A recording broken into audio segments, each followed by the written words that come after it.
নমস্কার বন্ধুরা, সকলে কেমন আছো? এই প্রচণ্ড গরমে একটা রিফ্রেশিং সামার ড্রিঙ্কস নিয়ে চলে এলাম তোমাদের সঙ্গে শেয়ার করতে। এই ড্রিঙ্কসটা একবার তোমরা বাড়িতে বানিয়ে দেখো, খুব ভালো লাগবে, মন প্রাণ একদম সতেজ হয়ে যাবে। এই ড্রিঙ্কসটা বানানোর জন্য আমি নিয়েছি আমার বাড়ির গাছেরই কাগজি লেবু, ছিল একদম সতেজ। এটা নিয়েছি, তোমরা যে কোনো বাজারে লেবু নিতে পারো, তবে গন্ধরাজ বা কাগজি লেবু নিলে ভালো হবে। এর সঙ্গে পুদিনা পাতা নিয়েছি, আদার কুচি, একটা শসা ও বাড়ির গাছেরই একটি লেবু পাতা নিয়েছি। এরপর খোলা সমেত শসাটিকে ভালো করে ধুয়ে টুকরো করে কেটে নিচ্ছি। একে একে সব উপকরণ আমি মিক্সিতে দিয়ে পেস্ট করে নেব। লেবুগুলোকে খোসা ছাড়িয়ে আমি এই সময় দিয়ে দিয়েছি। অল্প একটু একটু খোসা রেখেছি সুগন্ধের জন্য, তবে খুব বেশি খোসা রাখতে যাবে না, তিতো হয়ে যাবে। আর কিছু লেবুকে আমি গার্নিশিংয়ের জন্য চাকা চাকা করে কেটে নিয়েছি। একে একে সব উপকরণ দিয়ে পেস্টটা বানিয়ে নেব।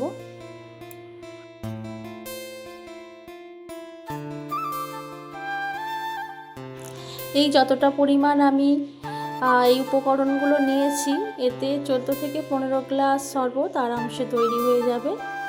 বেশ অনেকটা পরিমাণে পুদিনা পাতা দিয়েছি, পরিষ্কার জলে একটু ধুয়ে নিতে হবে পুদিনা পাতাকে, কারণ বালি থাকে। তো এইবার পেস্টটা তৈরি করে নেব।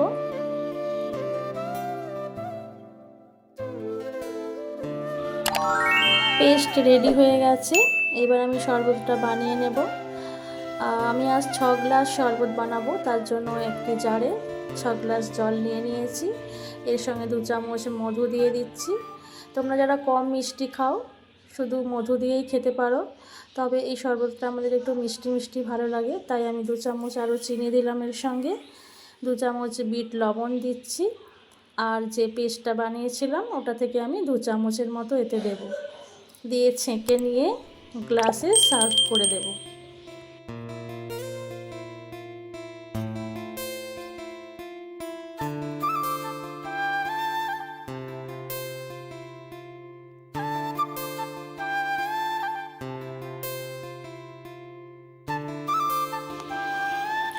প্রত্যেকটা গ্লাসে আমি বরফের টুকরো দিয়ে দেব।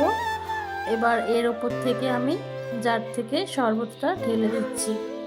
কত সুন্দর একটা গন্ধ বেরিয়েছে, তোমরা নিজেরা বানিয়ে যদি বাড়িতে না খাও বুঝতে পারবে না, খুব সুন্দর লাগবে, মন প্রাণ একদম তাজা হয়ে যাবে। এই গরমের জন্য খুবই দরকারি এরকম ড্রিঙ্কস। তোমরা ঝটপট বানিয়ে নাও বাড়িতে, আর সকলে মিলে এনজয় করো।